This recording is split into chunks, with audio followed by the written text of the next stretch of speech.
Hello and welcome back दोस्तों। तो कैसे हैं आप सभी लोग? आई होप मस्त बढ़िया। तो in this video we are going to discuss MCom previous या फिर फाइनल एग्जामिनेशन 2024। ठीक है, प्राइवेट का पेपर है ये। फर्स्ट ईयर जो है प्राइवेट का पेपर है। ठीक है, ये प्रीवियस का है, एमकॉम प्रीवियस एग्जामिनेशन 2024 प्राइवेट वाले ध्यान देंगे। ठीक है ना, जो रेगुलर बेसिस पे नहीं कर रहे हैं एमकॉम, प्राइवेट बेसिस पे कर रहे हैं, उनके लिए ये क्वेश्चन पेपर है जो कि मैनेजरियल इकोनॉमिक्स का है। तो सब्जेक्ट का आप देख लेना, मैनेजरियल इकोनॉमिक्स पेपर फर्स्ट। ठीक है, तो यूनिट 1 में क्वेश्चन क्या बोल के रखा है कि critically examine the nature and scope of managerial economics. Managerial economics का नेचर और स्कोप को डिफाइन और एक्सप्लेन करना है ना। How does it differ from traditional economic, तो ट्रेडिशनल इकोनॉमिक्स से किस प्रकार अलग है। प्रबंधकीय अर्थशास्त्र के स्वभाव एवं क्षेत्र का आलोचनात्मक परीक्षण कीजिए, यह परंपरागत अर्थशास्त्र से किस प्रकार भिन्न है। ठीक है, तो ये क्वेश्चन एक आया हुआ है और में क्वेश्चन दिया हुआ है कि profit maximise is not always the sole objective of the firm, discuss and explain the operations and objective of firm.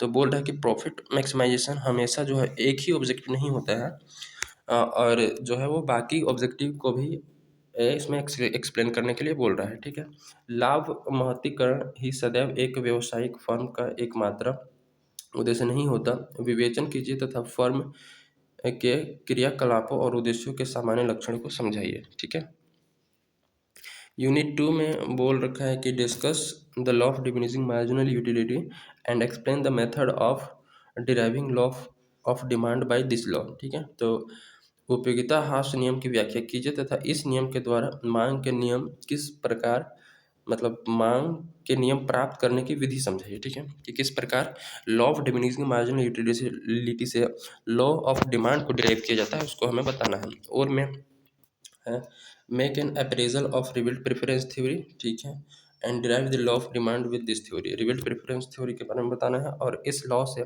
Law of demand को डिराइव करके बताना है। ठीक है, उपभोक्ता के व्यवहार के प्रकट अधिमान सिद्धांत की आलोचनात्मक व्याख्या कीजिए तथा इस सिद्धांत की सहायता से मांग के नियम की व्युत्पत्ति कीजिए। ठीक है, तो इस टाइप के क्वेश्चन आए हुए हैं ये 2024 ना।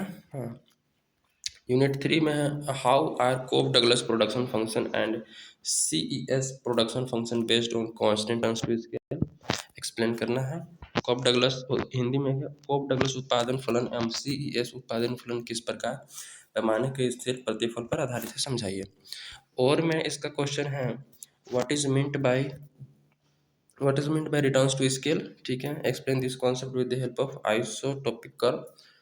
पैमाने के प्रतिफल का क्या अर्थ है, समोत्पाद वक्रों की सहायता से इस अवधारणा की व्याख्या कीजिए। ठीक है, रिटर्न टू स्केल जहाँ पर इनपुट से ज़्यादा आउटपुट होने लगता है। ठीक है ना। और यूनिट 4 में discuss conditions under which price discrimination is feasible, explain with the help of diagrams price and output determination under discriminating monopoly.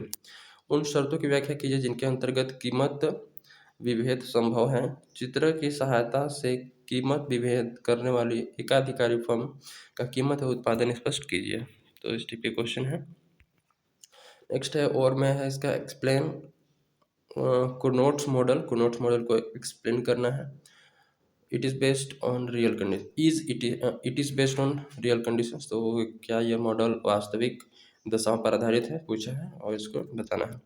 Unit 5 की जो सवालें हैं वो है what are the innovation play in cyclical fluctuations, what are the monetary and non monetary factors which affect a business cycle.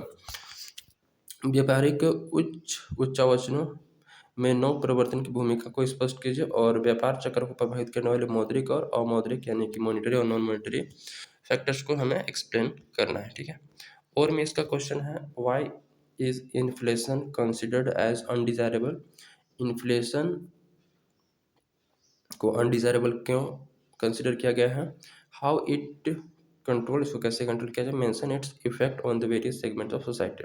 मुद्रास्फीति अवांछनीय क्यों मानी जाती है, इसे नियंत्रित कैसे किया जाता है। समाज के विभिन्न वर्गों पर इसके प्रभाव का उल्लेख कीजिए। तो ये अब जो है ईयरली बेसिस पर एमकॉम मतलब प्राइवेट वाला एग्ज़ाम होता है ना, तो ये 2024 मार्च अप्रैल में हुआ होगा। ठीक है, अभी 2025 में मार्च अप्रैल में फिर होगा।